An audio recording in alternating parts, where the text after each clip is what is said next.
امام زین العابدین کا ایک واقعہ کربلا کے بعد ایک دن امام زین العابدین لوگوں میں کھانا تقسیم کر رہے تھے۔ کھانا لینے والوں کی قطار میں سے ایک شخص جب امام زین العابدین کے پاس آتا ہے، کھانا لینے کے لیے امام زین العابدین اس شخص کو دیکھتے ہیں اور پھر اسے کھانا دے دیتے ہیں۔ وہ شخص کہتا ہے کہ آپ نے شاید مجھے پہچانا نہیں۔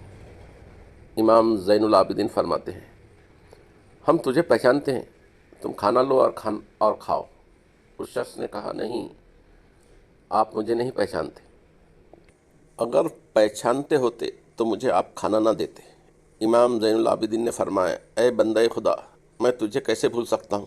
جب ہم قیدی تھے اور تمہارے شہر سے گزرے تھے، تب تم نے ہم اہل بیت کو پتھر مارے تھے۔ سنو، تب ہم تمہارے مہمان تھے، تم نے جو ہمارے ساتھ کیا وہ تمہاری تربیت و سلوک تھا، اور آج تم ہم آل محمد کے در پر آئے ہو، اور جو میں نے کیا وہ ہم آل محمد کی تربیت و سلوک ہے۔ آل محمد کے در پر جو بھی آیا کبھی خالی نہیں گیا۔ سبحان اللہ۔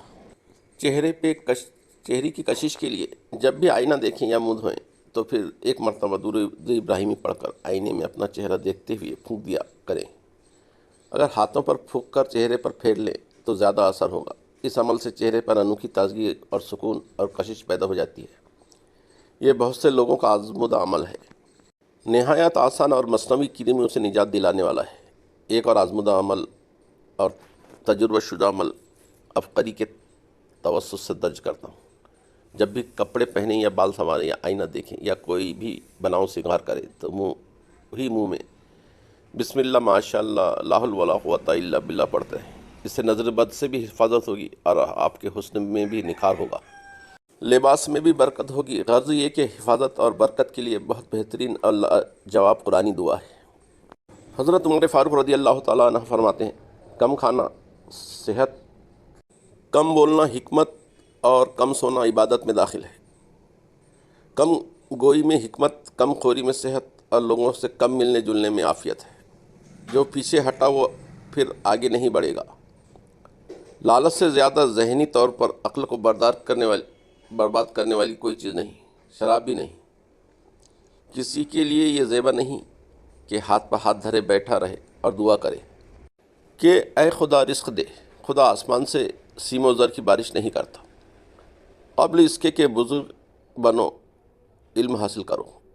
اسراف کہ جس چیز کو انسان کی طبیعت چاہے کھائے۔ جو شخص اپنے راز پوشیدہ رکھتا ہے گویا اپنی سلامتی کو اپنے قبضے میں رکھتا ہے۔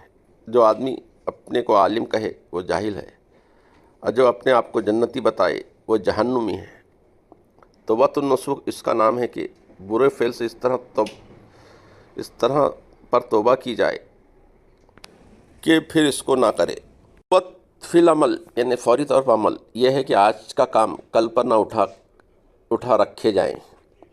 کسی مسلمان کے لیے یہ زیبا نہیں کہ تلاش رزق میں بیٹھ جائے اور دعا کرے کہ اے خدا مجھ کو رزق دے، کیونکہ تم کو معلوم ہے کہ آسمان سے چاندی اور سونا نہیں برستا۔ حضرت بلال رضی اللہ تعالیٰ عنہ، نبی کریم صلی اللہ علیہ وسلم کی دنیا سے پردہ فرمانے کے بعد حضرت بلال شام چلے گئے اور وہیں بس گئے۔ ایک عرصے بعد خواب میں نبی پاک صلی اللہ علیہ وسلم کی زیارت ہوئی اور فرمایا، بلال ہم سے ملنا کیوں چھوڑ دیا؟ آنکھ کھلتے ہی مدینہ کے لیے روانہ ہو گئے۔ کئی دن کی مسافت کے بعد مدینہ منورہ پہنچے، مسجد نبوی میں حاضری دی اور روضہ رسول پر پہنچے، وہیں بے ہوش ہو کر گر پڑے۔ اہل مدینہ نے کہا، ایک بار وہی اذان سنا دیں سرکار کے زمانے والی۔ معذورت کی کہ میں اب مجھ سے برداشت نہیں ہوگا۔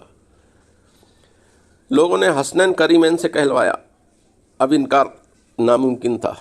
اذان شروع کی تو اہل مدینہ رو پڑے، دل قابو میں نہ رہے۔ پیارے آقا صلی اللہ علیہ وسلم کا زمانہ تازہ ہو گیا، عورتیں بچے سب نکل آئے، بے قرار ہچکیاں بن گئیں۔ جب کہا اشہد ان لا الہ الا اشہد ان محمد رسول اللہ، لوگ چیخیں مار کر رونے لگے۔ حضرت بلال کی نظر ممبر رسول پر پڑی۔ ممبر خالی تھا، سرکار نہیں تھے۔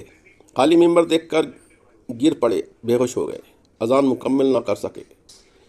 ہوش میں آئے تو اٹھے اور روتے ہوئے شام کی طرف روانہ ہو گئے۔ یا اللہ ان جیسی محبت بھی ہمارے دلوں میں بھر دے، آمین ثم آمین۔ پسند آئے تو لائک، شیئر اور سبسکرائب کرے۔ سننے کا بہت